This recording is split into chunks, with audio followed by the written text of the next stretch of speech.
I'm Charles Funk, the CEO of Heliostar Metals. Now, we're catching up with Matt today to talk about our drill program in Mexico and pivoting back up to Alaska this summer, where we got great results last year. Yeah, well, look, we had a great conversation in November when you were in London, so appreciated that in terms of understanding the strategy and the seasonality of that drill program, both up in Alaska and down in Mexico. But since we last spoke, you've been down in Mexico drilling with the money that you raised in November. Hasn't gone to plan, has it? No, our first target, we didn't get the results we hoped to get. It was a good target on surface, and the vein disappeared on us at depth. Right. So what do you do about that? Leave Mexico? So for that target, we think we gave it an effective test. We tested a couple of different ideas for it. What happens is you drill out of a good host rock that hosts mineralisation, and then we got into a rock that's not very good at forming veins. And sadly for us, it shut down. But it was part of 5 targets that we plan to drill on the property. We're drilling at the moment where we got targets along strike from proven mineralisation with SilverCrest drilling across the boundary.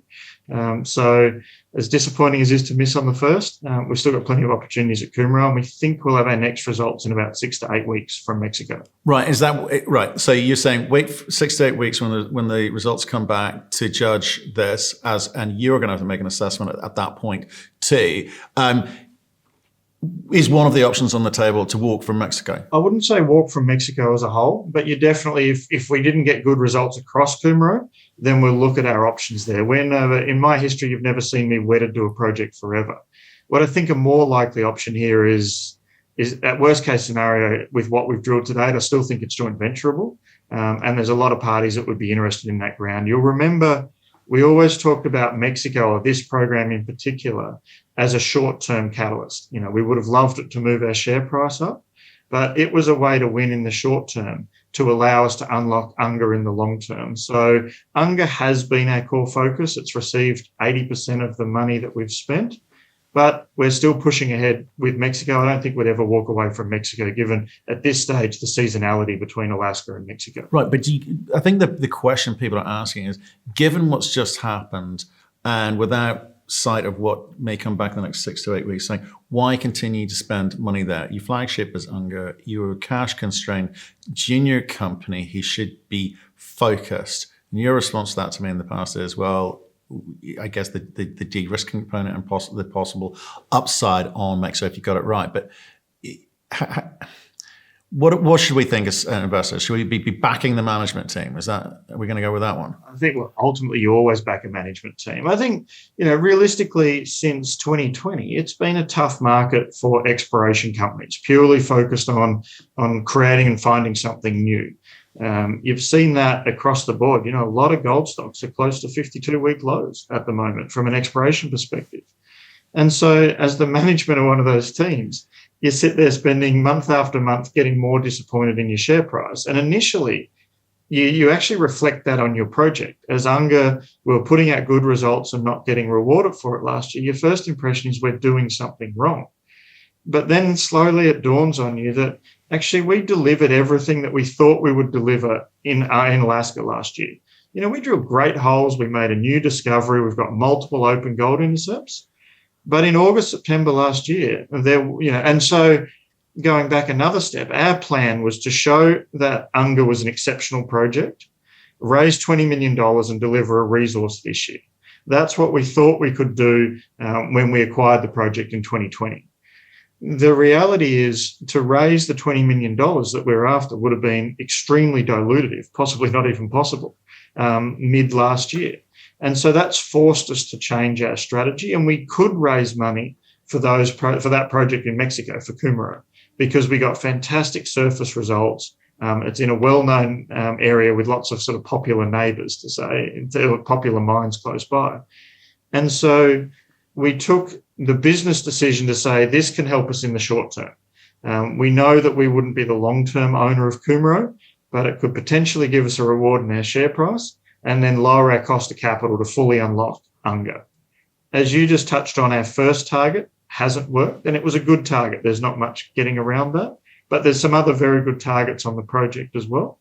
And so we'll look to see what they can deliver. But we're clearly focused on Unga as a flagship, and that's where we'll be back in July. Okay, but I would say this just to finish off on Mexico, and I'll talk about the markets in a second as well. you've got a number of targets down there. You don't start with your worst one. You start with the best one, and that didn't work out. I guess that's what people are feeding back to you, saying, well, crikey, why should we trust you on these other targets if you couldn't make the call right on the first one? If it was as simple as knowing which target was going to work, gold price would be a lot cheaper. Take Wiesler, for example. I think that was the 6th or 7th target that we drilled. So I always bang on, it's not that exciting, but it's statistics. You don't know which target is going to come home for you, but you know some have higher probability. I think if we drilled that target 10 times, 4 times it would have worked for us. 2 or 3 times it would have teased us, and 3 times it would have been disappointing. And unfortunately, we were on the wrong end of those statistics. But those same chances apply at these other targets. We have 400 grams silver we're drilling underneath on another target on the Palmita vein. So they're not just wildcat shots. They're the way we do the science of exploration, the way we systematically prioritize targets and our expenditure. The cost of the test there was very cheap. So for a very little amount of money, we could stand to make a very significant step change.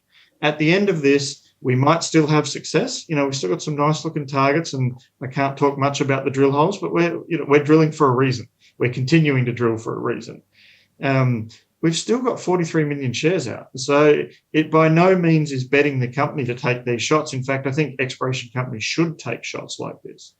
The alternative is we just go dormant for 4 months as a company, and I think that's much worse for shareholders than not taking risks. We've been successful explorers, and we'll continue to do that. And sometimes it doesn't work, but when it does, it's incredible. Okay, I want to come back to what you said about the market. In 2020 was a strange year. All sorts of companies were getting ridiculous valuations that didn't deserve it. Okay, and I think you guys kind of shot out of the gate, partly because of who some of the backers are, who some of the investors are, your track record with Wiesler, with the investor capital guys involved, being involved with the investor capital guys previously. Everything kind of set up for you. And like all 2020 gold companies, your share price went up to nearly $2, something like that, and has been, dropping off steadily since to something which I would argue is a bit more realistic. Okay, last year, I agree with you. Last year, 2021 was not a good time for precious metal companies. Certainly not the second half at all. So it was difficult. I agree with you in a sense. It's realistic given the lack of investor appetite for early stage exploration. In the long term, there's no way exploration companies with resources can have this valuation, because I was talking to a couple of majors in the last few weeks. Their fuel costs, cyanide costs, labour costs mean this year's $2,000 gold isn't 2020's $2,000 gold. They are not making the margins that they were. Of course. And that will bring them down the chain to us.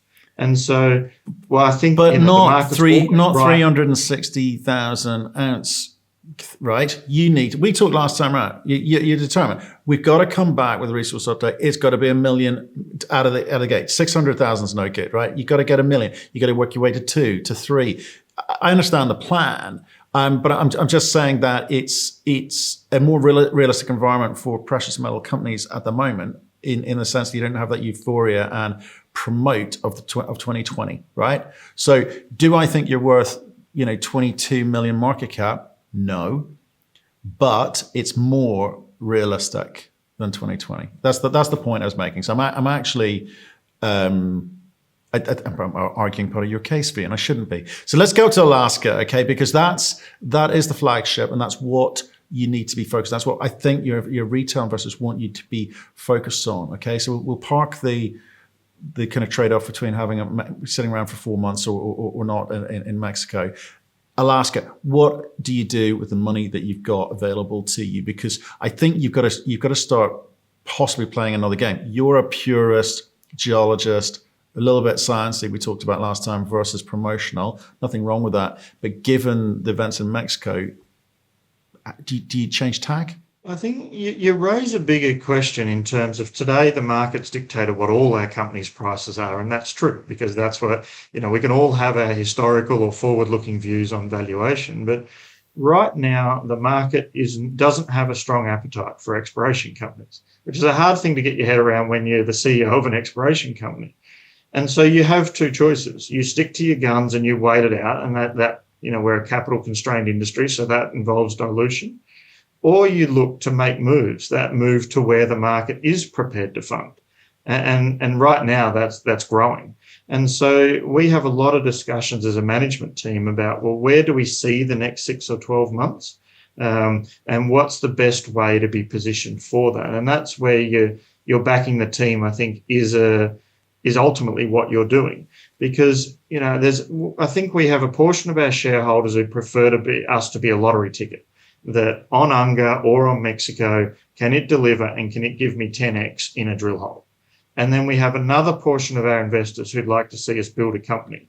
And that's where I'm clearly, and that's the reason we're starting where we are with the long-term ambition of being a mining company that we have, is we want to own a big portion of the company when we get to the end goal. And so that takes starting a little earlier, and it starts picking up projects like Unga, because we think Unga is a rare, you talk about when do you walk away from a project. You always have decisions on when you enter and when you walk a project. Ironically, it's always harder to make the walk decision than the enter.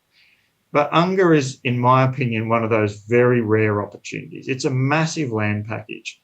It's got high grade everywhere. It's got open gold intercepts everywhere. It just needs the time and the money. And so that's what we plan to do, to finally answer your question, is to be back up there in July. We've secured a drill rig for July. We had to lock that in January. That's the demand for drill rigs at the moment. And we're actually looking at a few options, including even dewatering the old Apollo mine and actually going down to the levels and sampling that. It's a little out of the box, but we think it could work. We're just doing the scoping on it at the moment. And for example, that's how SilverCrest and GoGold got some initial higher valuations, because they could literally put their hand on the ore and say it's here. And so we're looking at those options, and the plan is to follow up on all those open intercepts that we got last year and basically get ready for a diamond drill program. If the market turns, we can continue all the way to December and start this year and then deliver that resource next year. So how aggressive we push is a bit market dictated, but that's definitely where we're going and where we plan to take Unga this year. That's really interesting. Well, as an option, really interesting. What would that require? How much more money would that require, if any? So I don't have a number. It's probably in the $2 to $3 million range. It depends on, there's 3 shafts, if you remember, separate shafts, Apollo Shaft 1, Shaft 2, and Sitka. They're not connected. So we're looking at whether we can dewater them in a modular sense or whether we have to dewater them as a whole. So we'll know more, and we've actually got a board meeting in a few weeks where we'll start to talk about finalise the summer program and exactly what it looks like.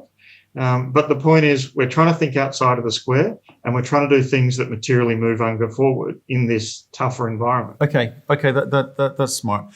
Just if you could, just for people perhaps new to this story, could you just give us the headline numbers with regards to Unga, because obviously there's a resource there, etc. But remind them what you know about it, and then what you're going to be doing with it in terms of the capital allocation. So Unga's backstopped by the SH1 resource, 384,000 ounces at 13.8 grams per tonne gold. So exceptional grade, robust widths, 5 to 10 metre widths at surface, open at depth. The deepest hole is 5.5 metres at 24 grams. So we think we can grow the resource. What we tried to do last year, actually, we're very confident we can grow the resource. What we tried to do last year was step away to new targets to show that this was a multi-million ounce district, or the potential to be. And so it's 4 times the size of Manhattan Island. It's a massive land package. We drilled holes like 3 metres at 88 grams, 4.5 metres at 20 grams. We made a new discovery at Aquila, which we drilled underneath and hit. We drilled along strike and 3 more holes and hit. We think we could be just sitting on top of an ore chute. We even drilled a porphyry target that was pretty interesting. But our focus is on the high-grade gold and following up those open intercepts. We even found at Apollo, the old-timers lost the mine in the west in a fault. And we haven't talked about this, but the last 4 holes, and it's in our corporate presentation, we're drilling a fence to try and find the offset along that structure. And we drilled 3 holes and didn't hit them. We're running out of ideas here. And we turned the rig around the other way and we said, perhaps the vein dips in the opposite direction to everyone thought. And lo and behold, that's what happens. We drilled 1.5 meters at 5 grams. So not enough in that environment to get everyone super excited. But now we've opened up another 2-kilometre corridor to the west. And so Unga's a very target-rich environment. We're lucky that it has this bonanza-grade gold event in the system. We have the resource that's open, the discovery, and then the old timers and the mine that they showed there's more mineralisation left behind. And, we have a challenge of not do we believe in our project, that we fundamentally believe in Unga. And we're just trying to find the best way to unlock it as a business, as opposed to a scientist, which you maybe accused me of a few times. Always. Look, Charles, I just wanted to catch up with you and sort of try to get your take on Mexico and what it means. You're saying to me, give it 6-8 weeks. We'll have some numbers at that point. Announce them and decisions will be made. Okay, that answers a lot of the questions that were sent in. The reminding people what Unga is I think is important because could be exceptional. And deservedly is the flagship project. But it's again a question of what are the options that you have on the table. And I think you've revealed a couple of ideas, which I think I'd be intrigued to sort of see how they progress, or if indeed they progress. But look, appreciate your time today. Good to have you back on as always. Perfect. Thank you very much.